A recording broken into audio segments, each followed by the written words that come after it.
Pernah gak sih kalian lihat pengumuman kayak gini? Barang siapa yang menemukan dompet saya akan saya kasih hadiah Rp500.000. Nah, ini bukan cuma pengumuman iseng. Ini contoh nyata dari akad syariah yang sah. Namanya jualah. Kok bisa halal? Yuk kita bahas biar nggak salah paham.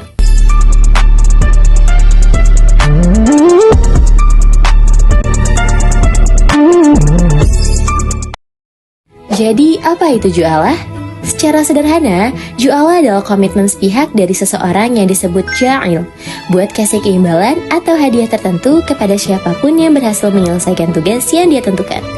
Yang ngerjain disebut maj'ulah. Jadi yang diangkatkan itu bukan pekerjaannya, tapi hasilnya alias natijah. Dasarnya apa nih ya? Yang pertama ada dalam Quran Surat Yusuf ayat 72. Yang artinya barang siapa yang menemukan piala raja akan diberi satu beban unta makanan. Nah itu contoh jualah pertama di dunia. Dan kedua, dan fatwa DSN MUI nomor 62 tahun 2007 memperjelas syarat-syaratnya biar sesuai prinsip syariah. Nah syarat-syarat utama ke jualah itu apa aja? Yang pertama harus ada ja'il, orang yang janji kasih hadiah, harus orang yang cakap hukum. Yang kedua, tugasnya harus jelas hasilnya tapi pekerjaannya tidak boleh spesifik. Yang ketiga, hadiah atau imbalan harus disebutkan sejak awal. Keempat, imbalan gak boleh dibayar di awal, harus setelah tugas selesai. Dan yang terakhir, imbalan cuma sah kalau hasilnya benar-benar tercapai.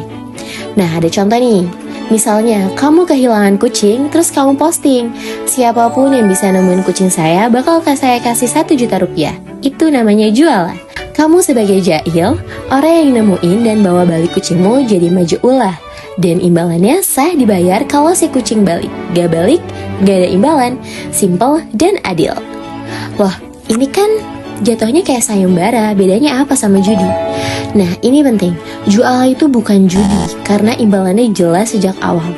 Gak ada uang yang dipertaruhkan oleh peserta, gak ada unsur ketidakpastian yang merugikan, dan semua pihak masuk secara voluntary, tanpa paksaan dan tanpa taruhan. Jadi, jualah itu bukan cuma sayembara, tapi salah satu akad muamalah halal yang fleksibel dan solutif. Cocok banget buat kebutuhan zaman sekarang yang serba dinamis. Gimana menurut kalian? Pernah gak ngalamin hal kayak gini? Kalau suka konten edukasi syariah kayak gini, jangan lupa like videonya, komen pengalaman kamu soal akad-akad unik, share ke temanmu yang sering bikin sayembara. Dan yang paling penting, subscribe channel Syariah Talk biar gak ketinggalan video seru lainnya.